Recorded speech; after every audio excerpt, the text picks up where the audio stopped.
A Day in My Life as a Filipina na naninirahan sa bansang France. Bonjour à tous! Ito nga, may French class ako. 30 minutes late nga ako dyan kasi hindi ko na malaya na wala pala akong alarm Kaya clock. napahimbing Yung tulog ko, diba? Kaya pinaspasan ko yung bike ko para naman makaabot ako sa French class ko. Medyo sumama nga yung pagkaramdam ko kasi nga, pero medyo napagod ako sa pagbike. Kasi naging okay naman ako. Ang aga pa nga sumakit ang ulo ko dahil dito. Le chien est...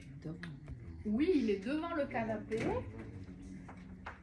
O, diba? Sino hindi magsasakit ng ulo kung hindi mo alam kung anong sinasabi ng teacher mo? Ito nga yung activities namin for today's video. Like before, hindi ko na-explain kung ano yung ginawa namin kasi sakit nga sa ulo, 12 diba? PM, Tapos na rin yung French class namin and uwian na rin. Ito nga yung view namin dito. Ito pala kailangan mo i-press para makatawid ka. Pero tumawid na ako kasi wala namang car.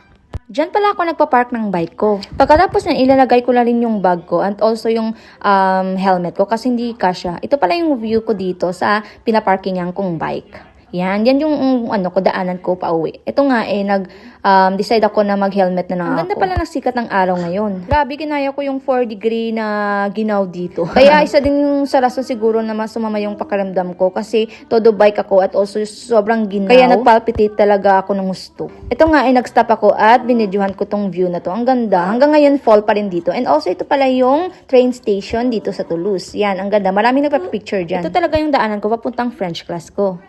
Ito nga nag-decide na lang ako na mag-walking dahil pataas yung pagbabike medyo nahingal na ako dito. Kaya nag-walking na lang ako. And also ang ganda naman ng view. And ito nga nakauwi na rin ako. And happy talaga yung si Chloe kasi nakita niya na yung mama niya. Pinalitan na pala siya ng papa niya ng damit. Pero ang pinalit na damit sa kanya yung ginamit niya kahapon. O diba? Ang ganda.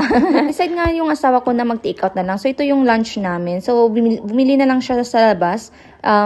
Thai or Vietnamese. I think Thai restaurant to. Hauzai ba yun? Hindi ko alam.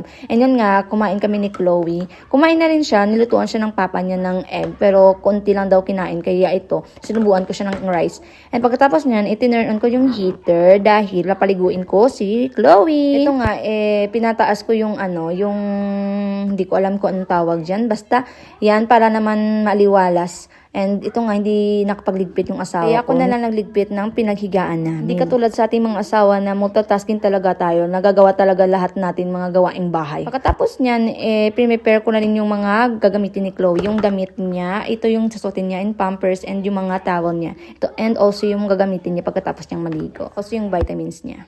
At ito nga, natapos na rin si Chloe maligo.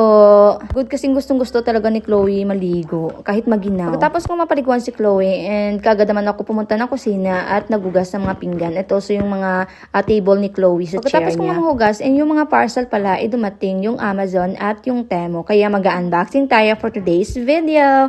Ito nga, tapos ko na yung Amazon. Hindi naman interesting yung parcel nun. Ito yung excited ako sa part ito. Yun nga, yung mga laruan ni Chloe na ibabalot ko kasi nga sa birthday niya, and also mga pillow and also mga not bed sheet but cover sheet sa aming ito nga, tinabaho ko na rin yung couch natin para naman ang ganda na to kasi excited na talaga ako nito. Ito nga yung kinalabasan ng couch natin, hindi pa nga tapos pero ang ganda nito. Pero yung ito yung pillow na binili ko din sa Temu. Ang ganda, diba? So yun nga, may kulang ng sheet diyan kaya mag-order na lang ako next time.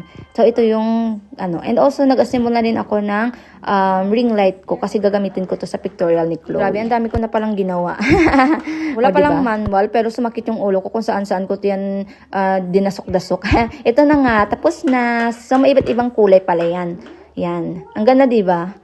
Ang cute. Maliit lang pala siya. Pero expect ko naman maliit kasi nakalagay naman yung size. So ito yung ang lights yan. Tinry ko yan. Yan. Ang ganda, diba? Not bad. Hindi naman siya pricey. Ang cute lang naman.